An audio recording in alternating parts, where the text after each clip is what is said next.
14 বছরের মেয়েকে তার বাবা রুমের মাঝে নিয়ে গিয়ে তার সাথে যে কাজটা করলো, সেই ঘটনা শোনার পরবর্তীতে আপনাদের শরীরের রক্তগুলো টকবক করে উঠবে এবং আপনাদের শরীরের লোমগুলো দাঁড়িয়ে যাবে যে আপন বাবা হয়ে 14 বছরের মেয়েটার সাথে এরকম জঘন্য এবং নির্মম কাজ ঘটাইতে পারলো।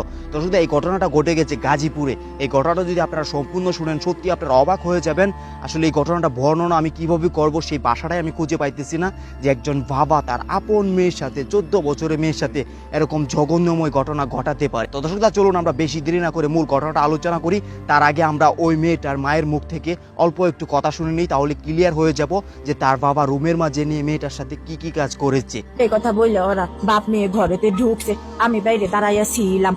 পরে আমার মেয়ে খালি আব্বু বইলা শিক্ষার দিয়েছে। তারপরে আমার মেয়েরে ডাকি, কোনো সারা শব্দ নেই, দরজা লাঠি দিয়ে ভাঙ্গে ঢুকে দেখি আমার মেয়ের অবস্থা। ভাই তো দর্শক তো আপনারা শুনতেই পারতেছেন, মা কিন্তু কান্না করে করে বলতেছে। আসলে এই অবস্থা মায়ের কিন্তু কোনো ভাষা নাই বলার, কিন্তু তার পরবর্তীতে মিডিয়ার সামনে কিন্তু কান্না করে করে বলতেছে যে তার মেয়েকে তারই আপন স্বামী রুমের মাঝে নিয়ে গিয়ে তার পরবর্তীতে কি কাজটা করেছে। দর্শক চলুন আমরা এখন সেই বিষয়টা একটু বর্ণনা করি। দর্শক আপনারা স্ক্রিনের মাঝে দেখতে পারতেছেন একটা মেয়ে, তার নাম হলো বৃষ্টি। তিনি 8ম শ্রেণীতে পড়ে, তার বয়সটা 13 থেকে 14 বছর হবে। তো তিনি প্রতিদিনের মতো স্কুল থেকে এসে বাসায় তার পরবর্তীতে বাসার কাপড় চোপড় গুছায় এবং রুম টুম একটু পরিষ্কার করে মুছামুছি করে, তখন তার বাবা ওই কুলাঙ্গার বাবাটা ওই মেয়ের কাছে আসে, তার মেয়ের কাছে আসে। আসার পরবর্তীতে মেয়েকে বলতেছে, মা তুই আমার সাথে একটু রুমে চল। তার পরবর্তীতে মেয়ে তো তার বাবার সাথে যাবে, এখানে ভয় কিসের বা লজ্জা কিসের। তো তার পরবর্তীতে একটা রুমের মাঝে যাইতেছিল, তখনই তার মা এসে বলতেছে, কি ব্যাপার আপনি আমার মেয়েকে নিয়ে কোথায় যেতেছেন? তখন তিনি বলতেছে যে ও তো আমারও মেয়ে, তোমারও যেমন মেয়ে আমারও মেয়ে, তো আমি আমার মেয়েকে নিয়ে কি রুমে যাইতে পারি না?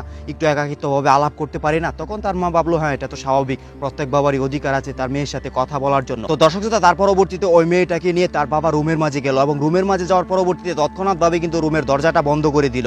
আর এই দিক দিয়ে তার মায়ের মনে একটু সন্দেহ বাসলো যে হঠাৎ করে রুমের দরজা বন্ধ করে দিল, কিছুক্ষণ পরবর্তীতে মানে দরজা খুলতেছে না বা রুম থেকে কোনো শব্দ আসতেছে না। তো তার পরবর্তীতে আনুমানিক 10 থেকে 15 মিনিট পরবর্তীতে রুম থেকে চিৎকার আসতেছে, মেয়ে চিৎকার পারতেছে জুড়ে জুড়ে এবং বাবা বাবা বলে চিল্লাইতেছে। তখন তার মা আসলো। তার পরবর্তীতে তার মা তো একা দরজা খুলতে পারতেছে না, সেজন্য তিনি চিল্লাফাল্লা করতেছে। তখন আশেপাশের মানুষজন, পাড়া প্রতিবেশীজন অনেকজন আসলো এবং একত্রে সকলেই দল হলো। দল হওয়ার পরবর্তীতে তারা দরজা ভাঙার চেষ্টা করলো এবং এক পর্যায়ে তারা দরজাটা ভাঙলো। দর্শক তার পরবর্তীতে দরজা ভেঙে মানে যে জিনিসটা দেখতে পারলো সেটা আসলে আমি বর্ণনা করতে পারতেছি না। খুবই করুণ এবং নিষ্ঠুর একটা জিনিস। আপনার কোরবানি দেয় না, পশু জবাই করে না, তার পরবর্তীতে যে অস্ত্রটা থাকে সেই অস্ত্রটা মানে তার বাবা তার মেয়ের, এই 14 বছরের মেয়ের গলার মাঝে, আপনারা বুঝতেই পারতেছেন। হ্যাঁ, এরকম একটা অস্ত্র যখন গলায় চালানো হয় তখন তো আর কেউ দুনিয়াতে থাকে না। হ্যাঁ, ওই মেয়েটাকে তার আপন বাবাই দুনিয়া থেকে বিদায় করে দিয়েছে এবং কি খুব নিষ্ঠুরভাবে পশুকে মানে কোরবানি যেভাবে দেয় ঠিক সেভাবেই। খুবই মানে কি বলবো দর্শক, আসলে এটা মানে আমার শরীরটাই কেমন লাগতেছে এই ঘটনাটা বর্ণনা করতে। না জানি আপনারা শুনতে কেমন আপনাদের কাছে খারাপ লাগতেছে। মানে আপন বাবা হয়ে তার মেয়ের সাথে, আপন মেয়ের সাথে এরকম নিষ্ঠুরভাবে এরকম কষ্ট দিয়ে তার পরবর্তীতে তাকে দুনিয়া থেকে বিদায় করলো।